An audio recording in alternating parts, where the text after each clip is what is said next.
Ma'asyiral muslimin rahimakumullah.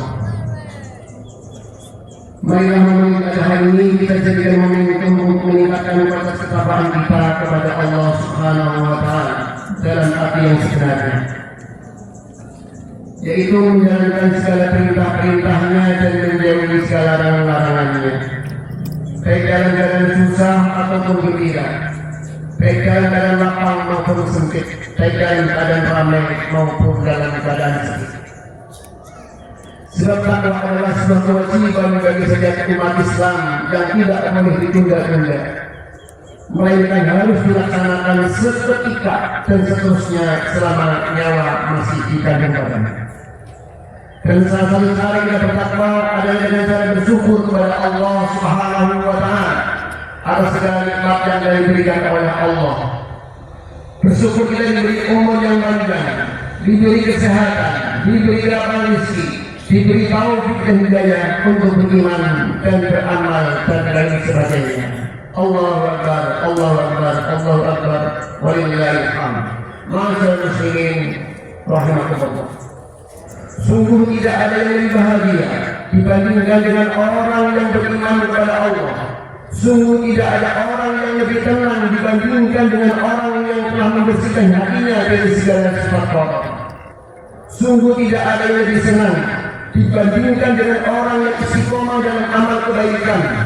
Allah menyatakan hal ini dalam banyak firman-Nya, dan Nabi Ibrahim bersama Rasulullah Muhammad SAW adalah merupakan contoh suri tauladan yang telah menjadi bukti bagi seluruh alam. Sungguh tidak ada kemusyrikan, kemunafikan dan kekafiran yang mengantarkan pada kebahagiaan hakiki. Sungguh tidak ada maksiat dan pelanggaran yang akan mengantarkan pada ketenangan hidup. Sungguh tidak ada kejahatan dan perbuatan yang menyakiti orang lain mengantarkan pada hidup senang dan tenang. Allah telah menyatakan dalam ayat-Nya, dan musuh-musuh Allah telah menjadi bukti sejarah yang tidak mungkin dipungkiri dan terlupakan oleh kita semuanya.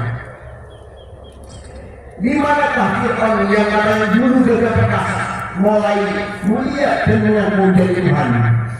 Di manakah sekarang Raja Namrud yang dengan bengisnya telah membakar kekasih Allah Nabi Ibrahim alaihissalam? Di manakah sekarang Abraha, sang gubernur Yaman, yang gagah berani mau merobohkan Ka'bah?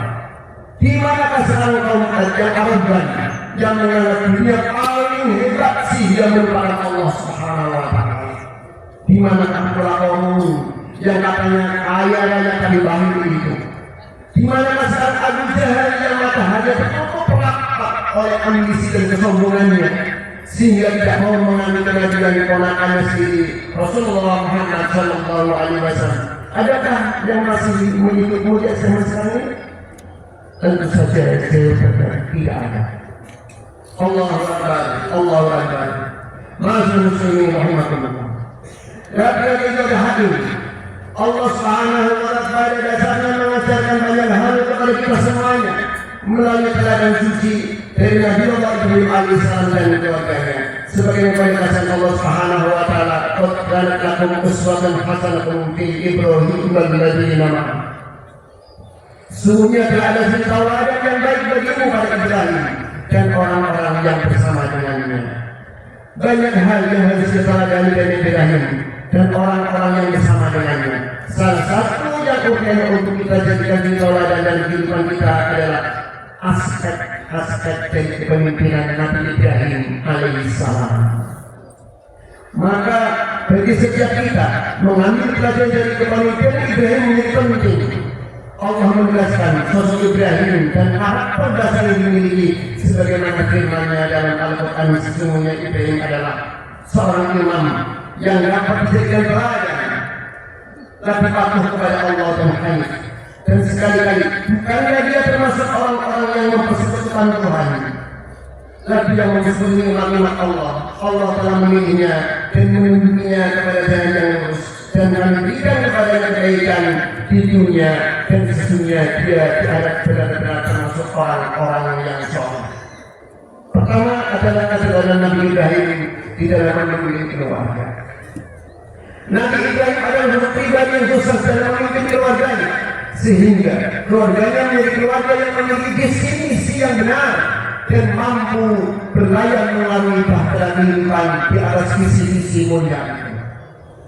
Keluarga Ibrahim adalah keluarga wahyu, visi akhirat, ketaatan dan keikhlasan yang dibangun Ibrahim menjadi istrinya, menjadikan istrinya Sarah, Hajar dan putra-putranya selalu tunduk dan taat melaksanakan perintah Allah walaupun perintah itu berat sekalipun. Di saat mendapatkan perintah dari Allah untuk berjalan dari Palestina menuju Mekah bersama Sujaijah dan anaknya, mereka tunduk dan patuh. Padahal itu perjalanan yang jauh dan tidak pernah terbayangkan seperti apa tempat yang akan dituju. Dan ternyata tempat itu penuh gunung batu, pasir yang tandus, kering, tanpa ada penghuni dan tidak ada tanda-tanda kehidupan di sana. Berita berikutnya lebih mengagetkan lagi ketika sudah tiba di lembah Makkah, datang perintah Allah Subhanahu wa taala Ibrahim, tinggalkan istri dan anakmu di lembah ini wahai Ibrahim. Jangan tanya betapa beratnya perasaan Ibrahim saat itu, harus meninggalkan istri yang dicintainya dan anak semata yang sudah puluhan tahun dirindukan kelahirannya.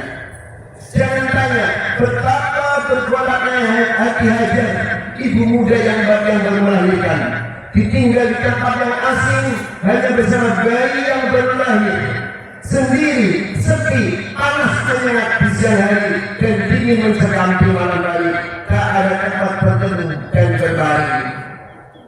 Ketika Ibrahim melangkah pergi, wajar jika Hajar mengajak Ibrahim dan bertanya, wahai Ibrahim, apakah kau tega meninggalkan istri dan anakmu di sini sendirian?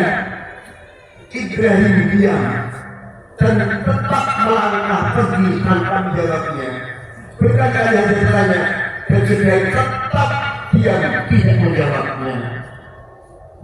Hingga akhirnya Hajar mengubah pertanyaannya, wahai Ibrahim, apakah ini perintah Allah? Ibrahim berhenti sejenak dan menjawab, ya, betul. Hajar berhenti mengucap, tidak bertanya lagi dan berkata, jika ini perintah Allah, pergilah wahai Ibrahim, karena pasti Allah tidak akan mensia-siakan kami di sini. Itulah momen akal berhenti di hadapan perintah wahyu. Keraguan menjadi keyakinan dan kepastian tanpa pertanyaan. Inilah bakat dari kerja iman. Keyakinan selalu melampaui batas kemampuan akal hingga akhirnya Allah memberi solusi instan dan ketundukan ketaatan dan kepastian itu dengan muncul mata air kehidupan dan tidak pernah berhenti mengalir hingga kini, yakni air Zam-Zam. Sejak itulah maka berisimpul arti kehidupan baru umat manusia. Karena ada Ka'bah dan memiliki pusat peribadatan dengan jutaan orang dalam sejak tahunnya. Ketika Israel menjadi raja dan memaskan tiba-tiba datang perintah dari Allah Subhanahu wa taala untuk menyembelihnya dengan tangannya sendiri. Jangan ditanya betapa beratnya perintah Allah saat itu, tapi kembali tinta emas mencatat Ibrahim dan keluarganya mampu melaksanakan perintah itu.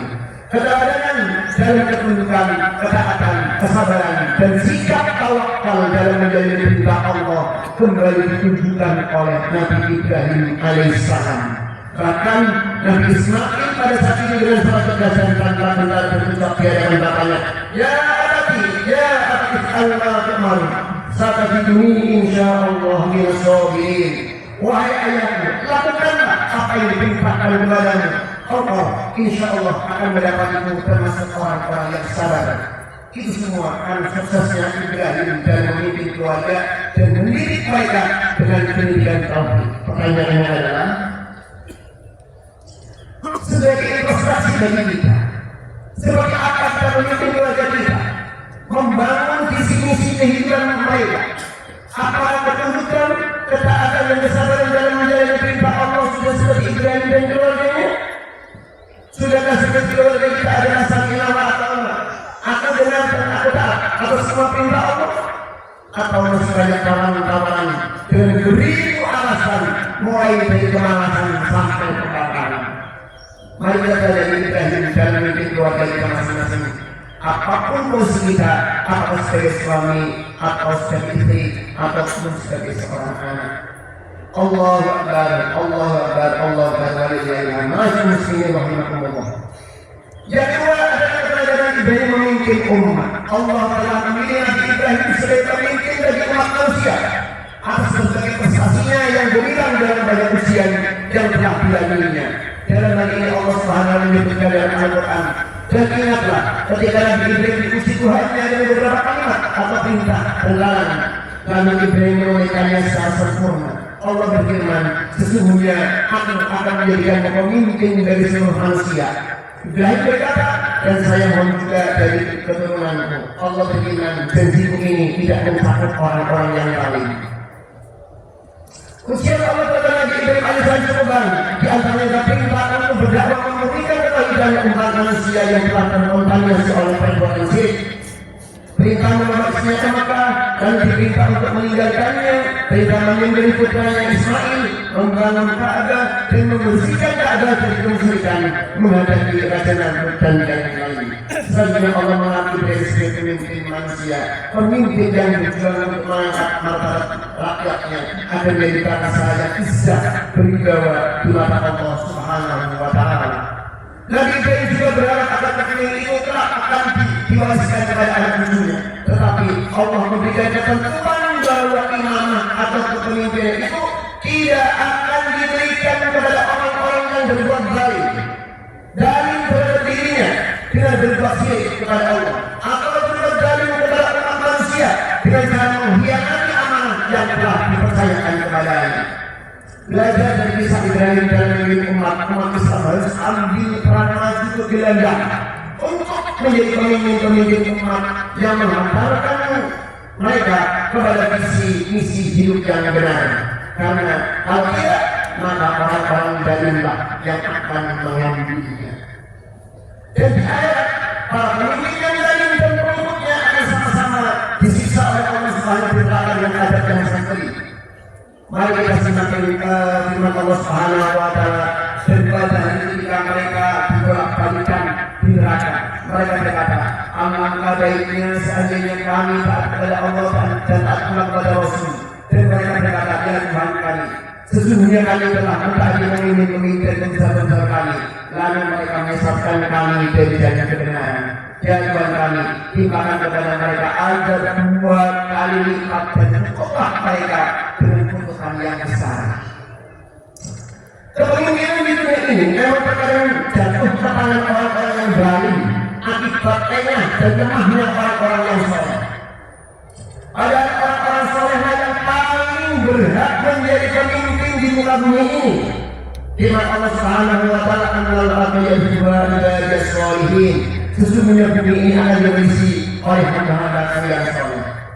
Berbagai perilaku arogan yang dipertontonkan oleh orang-orang zalim di dunia ini adalah akibat dari kelemahan orang-orang soleh.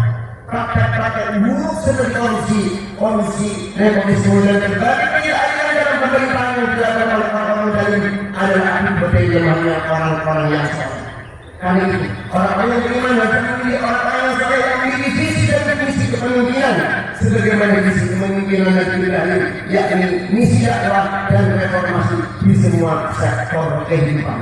Untuk memilih pemimpin yang soleh, kita dapat melihat rekor kepemimpinan kepemimpinan di masa lalunya.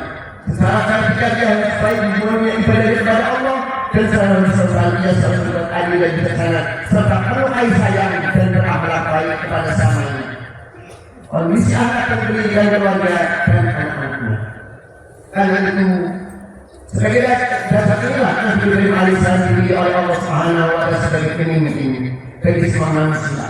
Hanya dengan kesediaan dan penurunan tanggung jawab kita dapat memilih pemimpin yang soleh, beriman dan bertakwa serta memiliki dedikasi yang tinggi kepada Sang Khalik. Sambil berakhlak mulia dan penuh kepedulian kepada samanya, negeri ini diharapkan dapat keluar dari krisis multidimensi dan menjadi negeri yang penuh berkah dan maghfirah dari Allah Subhanahu wa Ta'ala. Baldatun thayyibatun wa rabbun ghafur. Di akhir bab ini dengan penuh khusyuk dan tawadhu, mari kita berdoa kepada Allah Subhanahu wa Ta'ala semoga kita semua bisa menjadi pemimpin yang amanah dalam menjalani amanah hidup dan kehidupan ini sebagaimana Ibrahim hadza Ismail dan kenyataan sampai kepada kita. Semoga bangsa ini kita diberi oleh Allah Subhanahu wa taala pemimpin-pemimpin yang beriman, bertakwa dan amanah sebagaimana dicontohkan oleh Nabi Ibrahim alaihissalam. Allahu akbar, Allahu akbar, walillahil hamd. Maka akhirnya kita berdoa kepada Allah Subhanahu wa taala, mudah-mudahan kita selalu mendapat lindungan dari Allah Subhanahu wa taala.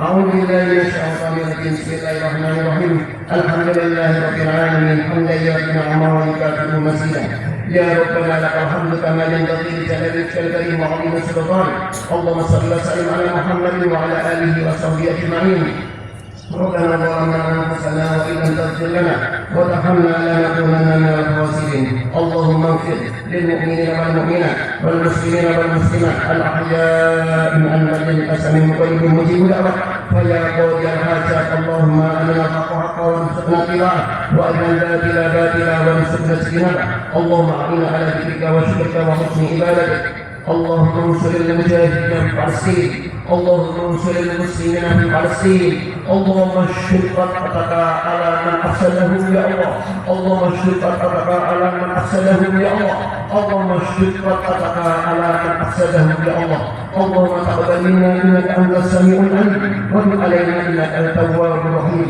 ربنا آتنا من لدنك رحمة وهيئ لنا من أمرنا رشدا ربنا آتنا في الدنيا حسنة وفي الآخرة حسنة وقنا عذاب النار وصلى الله على محمد وعلى آله وصحبه أجمعين سبحان ربك رب العزة عما يصفون وسلام على المرسلين والحمد لله رب العالمين السلام عليكم ورحمة الله وبركاته.